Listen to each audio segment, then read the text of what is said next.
অনুরাগের ছোঁয়া ধারাবাহিকের আগামী পর্বে আমরা দেখতে পাবো মিশকা জেল থেকে পালিয়ে ছদ্মবেশে সূর্যের খোঁজ করে সূর্যের ক্ষতি করতে সূর্যকে প্রেমের জালে ফাঁসিয়ে দিল।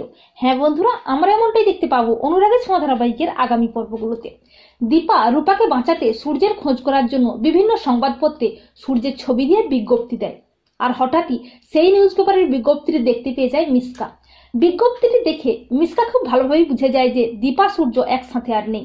সূর্য দীপাকে ছেড়ে দূরে কোথাও চলে গেছে।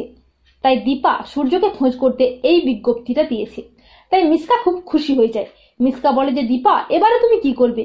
একদিকে সূর্য তোমাকে ছেড়ে চলে গেছে আর রূপাও মৃত্যুর মুখে, আর এই সুযোগেই সূর্যকে তুমি খুঁজে বের করার আগে আমি ওর কাছে আগে পৌঁছবো। এরপর সূর্যকে আমি কোথাও যেতে দেবো না, প্রয়োজন হলে আমি ওকে ইঞ্জেকশন দিয়ে পঙ্গু করে নিজের কাছে রাখবো সারাটা জীবন। এই বলে মিশকা মনে মনে ভাবে যে তার আগে জেল থেকে আমাকে পালাতে হবে যেভাবেই হোক, আর এ কাজের জন্য চম্পা দিদিকে আমার ভীষণ দরকার। এই বলে মিশকা পরের দিন চম্পাকে খুশি করে চম্পাকে সূর্যের ছবি দেখিয়ে খোঁজ করতে বলে। আর চম্পাও জেল থেকে ছাড়া পেয়ে সূর্যের খোঁজ চালায়। যে গ্রামে সূর্য আছে সেই গ্রামেই চম্পার বাড়ি। সেই গ্রামেই সূর্যের খোঁজ পেয়ে যায় চম্পা। এরপর চম্পা মিশকাকে এসে সবটা জানায়।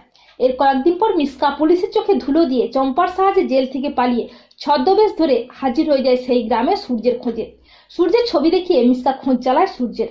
একটা সময় একজন বলে দেয় যে সূর্য কোথায় থাকে। এরপর সূর্য যখন রোগী দেখতে ব্যস্ত তখন হঠাৎই ছদ্মবেশে সূর্যের সামনে হাজির হয় মিশকা। মিশকা চিৎকার করে বলে, ডাক্তার সাহেব, আমাকে দেখবেন না বুঝি? আমার যে ভীষণ শরীর খারাপ। মিশকাকে ছদ্মবেশে দেখে চিনতে পারে না সূর্য। সূর্য খানিকটা অবাকই হয়ে যায়। এই বলে মিশকা সূর্যের সামনেই ধপ করে বসে পড়ে চেয়ারে। আর মনে মনে ভাবে, সূর্য, এবারে তুই আমার কাছ থেকে আর পালাতে পারবি না। এবারে তুই আমার হবি। দীপা আর আমাদের মাঝে আসতে পারবে না। তোকে আমি এমন ভাবে প্রেমের জালে ফাঁসাবো না, তুই এই জাল থেকে চাইলেও বেরোতে পারবি না। তো বন্ধুরা, তোমাদের কি মনে হয়, সূর্য কি আবারও মিশকার ষড়যন্ত্রের জালে ফেঁসে যাবে, নাকি সূর্য মিশকার আসল চেহারাটা বুঝতে পেরেই মিশকাকে পুলিশের হাতে আবারও তুলে দেবে? কমেন্ট করে জানিয়ে দাও তোমাদের মতামত।